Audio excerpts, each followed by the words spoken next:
E aí, pessoal, tudo bem? Estamos aqui com um novo formato de gravação. Estou colocando material teórico sobre função inversa e o objetivo desta aula é explicar ponto a ponto da teoria para que você possa criar condições para resolver as questões que foram propostas sobre função inversa, tá? Vamos começar então o nosso material, primeiro verificando o conceito, de função inversa. Consideremos os conjuntos A, formado pelos elementos 0, 2, 4, 6 e 8, e o conjunto B, formado pelos elementos 1, 3, 5, 7 e 9. E a função f de domínio A e contradomínio B, definida por y é igual a x mais 1. A função f está representada no diagrama abaixo. Primeiro, vamos bater um papo para você entender o que representa esse pedacinho inicial. Nós temos dois conjuntos, o conjunto A, que a gente chama de domínio da função, e o conjunto B, que nós chamamos de contradomínio da função.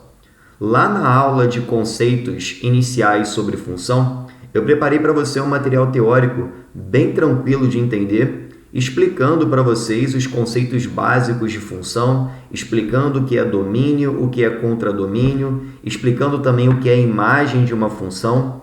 E vale lembrar também que eu falei sobre o gráfico de uma função, sobre plano cartesiano, sobre pares ordenados, que são pontos que nós podemos destacar num plano cartesiano, no gráfico que representa uma função.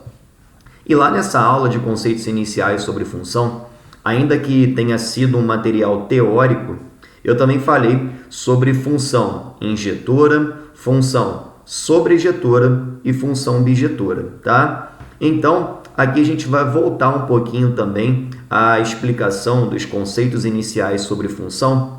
Afinal, quando você percebe esses dois conjuntos A e B, quando você observa o diagrama que está representado, que é essa figura aí que está aparecendo, você está percebendo o conjunto A, e é nesse conjunto A que a flecha acaba partindo dali em direção aos elementos do conjunto B, que são os elementos flechados. De onde sai a flecha, nós chamamos de domínio da função.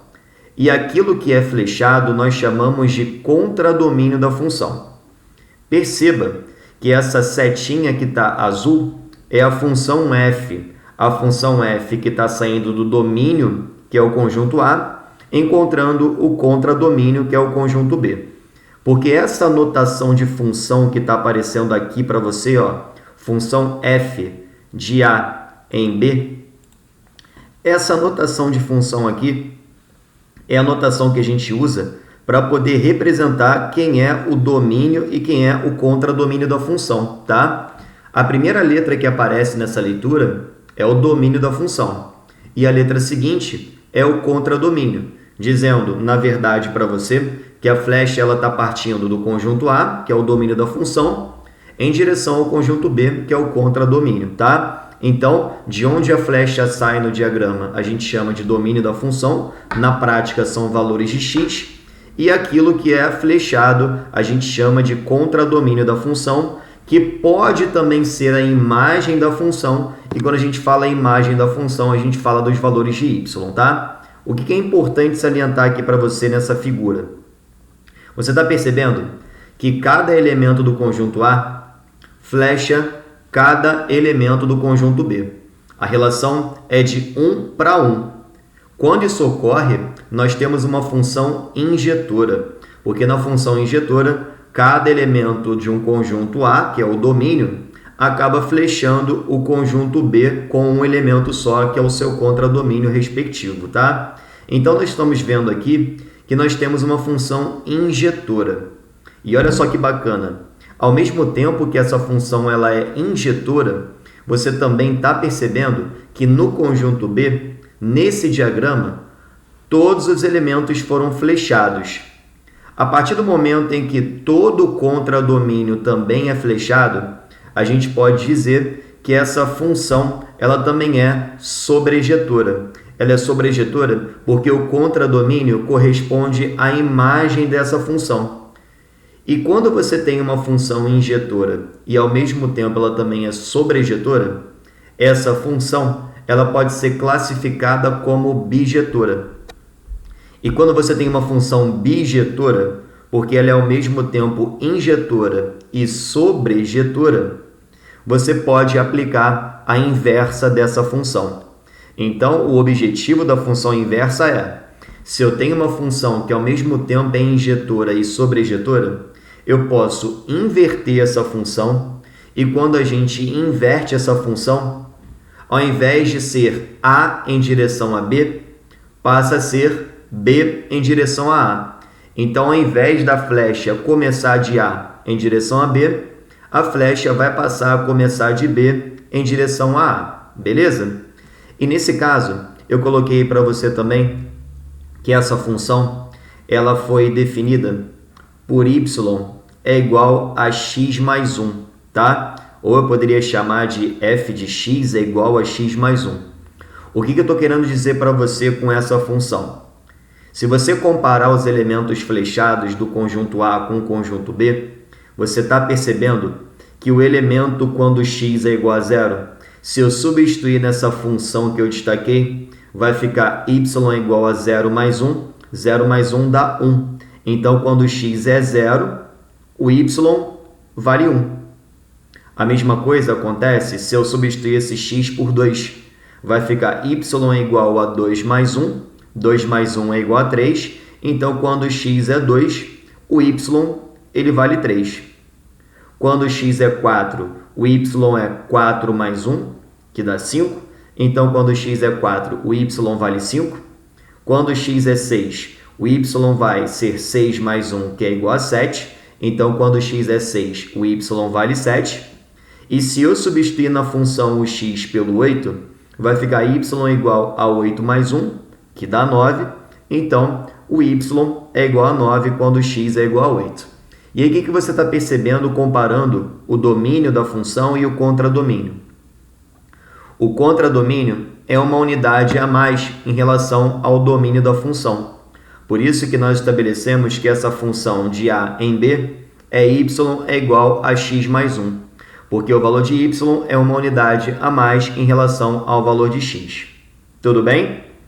A função f, como eu disse, ela está representada no diagrama abaixo. Então, a princípio, nós observamos essa função f e nós chegamos à conclusão juntos que essa função f ela é uma função bijetora. Por que ela é bijetora? Porque ela é injetora e, ao mesmo tempo, ela é sobrejetora. Qual é a explicação disso? Ela é injetora porque a cada elemento x de A está associado a um único elemento y de B. Beleza? Essa é a explicação do porquê que ela é injetora. E como eu disse, como o contradomínio foi totalmente flechado e ele representa a imagem também da minha função, quando o contradomínio corresponde à imagem, se todos os elementos do contradomínio foram flechados, essa função também é uma função sobrejetora, tá? E nós verificamos que essa função representada é y igual a x mais 1. Porém, como f é bijetora, cada elemento de y está associado a um único elemento x de A. Então, quando ela é bijetora, o retorno também acaba ocorrendo. Isso faz com que eu consiga estabelecer uma função inversa. Só que, se eu comparar cada elemento de y de B associado a um único elemento x de A, agora eu vou passar a inverter a minha função. Agora eu estou percebendo que se y é igual a x mais 1, significa dizer que x é igual a y menos 1. É o óbvio, né? É só você pegar essa mesma função, você isolar o x aqui, esse 1 que está positivo, ó, vai lá para o outro lado negativo. Então, de modo que x é igual a y menos 1. E realmente, por exemplo, se eu pegar x é igual a y menos 1, se eu pegar esse y sendo 1 aqui e substituir nessa função, 1 menos 1 vai dar 0. Então, quando o y é 1, o x é igual a zero. Só que agora a flecha parte do 1 em direção ao zero, beleza? Assim como, se eu pegar essa função x é igual a y menos 1 e substituir o y por 3, 3 menos 1 dá 2. Então, quando o y é 3, flecha o elemento x sendo igual a 2. Quando o y for 5, o x vai ficar 5 menos 1, que dá 4. Então, quando o y for 5, ele flecha um elemento x, que é o 4.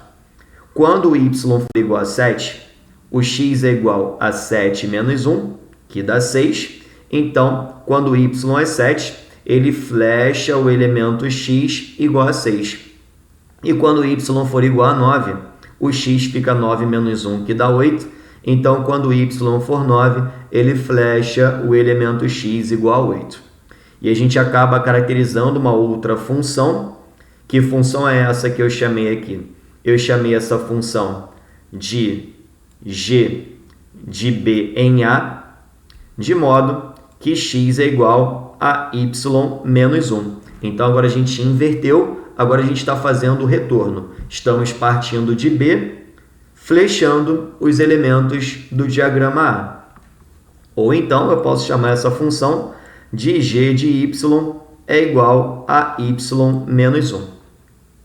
Essa função está representada no diagrama abaixo e agora você está percebendo que as flechas partem do diagrama B em direção aos elementos que são flechados, que são os elementos do diagrama A. Tudo bem? Então, na prática agora, é o seu antigo contradomínio flechando o seu antigo domínio da função. Pelo que acabamos de ver, a função f leva x até y, enquanto a função g faz o caminho contrário. Ela leva y até x. Então, essa função de b em a recebe o nome de função inversa de f e é indicada por f de menos 1. Então, perceba, quando eu troco o jogo, quando eu faço o meu antigo contradomínio começar a flechar e o meu antigo domínio ser flechado, a gente acabou caracterizando a função g de b em direção a a, e essa função é a chamada função inversa de f, e a notação dela é essa daqui, ó, f de menos 1. E muito cuidado com essa notação f de menos 1, pelo seguinte: o menos 1, quando está no expoente, indica que nós temos um expoente negativo. E por ser menos 1, a gente acaba conceituando exatamente esse expoente negativo como a caracterização de um inverso dentro da matemática. Como a gente está fazendo o inverso da função f e podemos fazer o inverso dessa função porque ela é bijetora, a notação que a gente usa é, bom, quero inverter a função f, inverso para mim na matemática é o expoente menos 1, portanto, quando a gente usa a notação f de menos 1, é porque nós queremos indicar que o desejo é caracterizar a inversa dessa função f, tá? Não é para você fazer achando que f de menos 1 é fazer o inverso de f, e f de menos 1 fica 1 sobre f elevado a 1. Não é para você levar ao pé da letra como uma propriedade de potência, tá? É só para você lembrar que quando aparece numa questão de prova f e lá em cima o expoente menos 1, é porque a sua questão está pedindo a inversa da função f. Beleza? Cuidado com isso, tá? E aí você está percebendo que o domínio de f é o conjunto imagem de G. E o conjunto imagem de f é o domínio de G, porque a gente acaba realizando essa inversão, tá? E agora a gente já vai partir para a prática de resolução de questões, porque quando você resolve uma questão de função inversa, basta você adotar 2 passos importantes para que você possa resolver qualquer tipo de função inversa numa questão. E esses 2 passos eu estou colocando aí para você. Preste atenção, ó. vou até colocar aqui de outra cor para poder destacar essa informação, ó. Quando queremos, a partir da sentença y é igual a f de x, obter a sentença de f de menos 1 de x, devemos realizar os seguintes passos. Então, agora você vai perceber quais são os passos que a gente precisa realizar para poder encontrar a inversa, né, de uma função. Então, ó, vou destacar esse tópico todo. Eu acredito que ele seja bem importante para a gente, tá? Até porque a nossa intenção agora é finalmente calcular a inversa de uma função. Como eu disse, existem dois passos para obter a inversa de uma função. Qual é o primeiro passo que você vai tomar? É esse aqui, ó. O seu primeiro passo é trocar a variável x pela variável y na sua função. E depois, simples, depois é só você isolar a variável y, que você automaticamente está conseguindo encontrar a inversa da sua função. Então, é só esses dois passos e acabou a questão, tá? Troca o x pelo y e isola o y. De novo, troca o x pelo y e depois isola o y. Vamos ver como é que funciona essa aplicação? Vem comigo, ó. Olha só o exemplo. Para obter a função inversa, então, ó, o nosso desejo é encontrar a função inversa, tá? De quem? De f, beleza. E aí, olha só o que está acontecendo aí. Nós temos essa função inversa de f, o domínio é reais e o contradomínio também é reais, tá? E essa função, ela está sendo definida por y é igual a 2x mais 1. Qual é o nosso primeiro passo para conseguir obter essa inversa? Primeiro passo, eu vou trocar a variável y pela variável x e vice-versa, né? Troco o x pelo y, então eu troco o y pelo x. Então, aonde está aparecendo o y na função, eu vou colocar o x. E onde está aparecendo o x na função, eu vou colocar o y, beleza?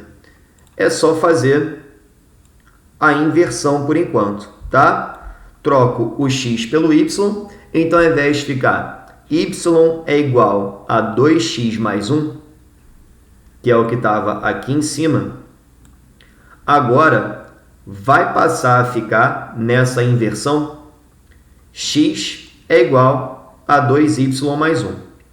Eu só inverti, eu só troquei o x pelo y. E agora, como é que a gente faz? O próximo passo é isolar o y, que de vez em quando dá um pouquinho mais de trabalho, mas nesse caso foi bem tranquilo, tá?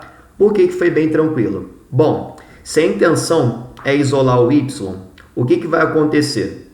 Veja, primeiramente, que esse 1 está positivo, tá? Então, eu vou passá-lo lá para o outro lado, onde está aparecendo o x, e ele vai aparecer negativo. Então, vai ficar x menos 1 é igual a 2y. Aqui, tá vendo? Ó? Vai ficar x menos 1 é igual a 2y. E agora, o que falta? Falta a gente isolar o y. Se eu isolar esse y, perceba que esse 2, ó, que está multiplicando, ele vai passar lá para o outro lado dividindo. Então, vai ficar y é igual, lá do outro lado eu já tinha x menos 1, então vai ficar x menos 1, tudo isso divididos por 2. Pronto. Aqui, ó, ficou y é igual a x menos 1 sobre 2. Essa é a função inversa daquela que nós tínhamos no enunciado. E detalhe importante, notação de função inversa é f de menos 1. Portanto, no lugar do y, eu posso colocar isso aqui, ó, f de menos 1 de x. Pronto, indicando que é a inversa da função. Então, f de menos 1 de x é igual a x menos 1 sobre 2. Está aí a nossa função inversa. Beleza? Viu que não tem dificuldades, tá? A ideia é sempre a mesma. Troca o x pelo y e depois isola o y. Acabou a tua questão, você vai conseguir chegar ao seu acerto, tá? É assim que funciona o tratamento da função inversa, beleza? Aí eu coloquei para você uma observação importante para que nós possamos finalizar essa aula, e aí eu vou gravar mais um vídeo explicando, a atividade proposta para que você entenda também os resultados que nós obtivemos através do gabarito comentado, tá? Mas olha só, observação, não pode esquecer em hipótese alguma, tá? Tá escrito assim: para que uma função f admita a inversa f de menos 1, é necessário que ela seja bijetora. O que é uma função bijetora, galera? Vocês já sabem, né? Se ela for bijetora, é porque ela será, ao mesmo tempo, injetora e sobrejetora. Até porque, se f não for bijetora, ela não possuirá inversa. Então, não pode esquecer. Só dá para caracterizar a função inversa se nós tivermos uma função bijetora. Se ela for injetora e sobrejetora, você consegue fazer a inversa da função. Maravilha? Tô com muita saudade de todos vocês. Daqui a pouco nós estaremos juntos novamente. Espero que vocês tenham gostado desse formato. Comente aí se você gostou, se valeu a pena essa explicação. A gente está tentando encontrar a melhor maneira para que você possa acessar o conteúdo na sua casa, seja onde você estiver, nesse novo sistema de ensino não presencial. A gente está se empenhando, se esforçando, a escola não parou e nunca vai parar, o Colégio Notre Dame também está junto com vocês, tá? Chegamos ao final da nossa aula, obrigado por tudo e até a próxima, bons estudos. Um grande beijo!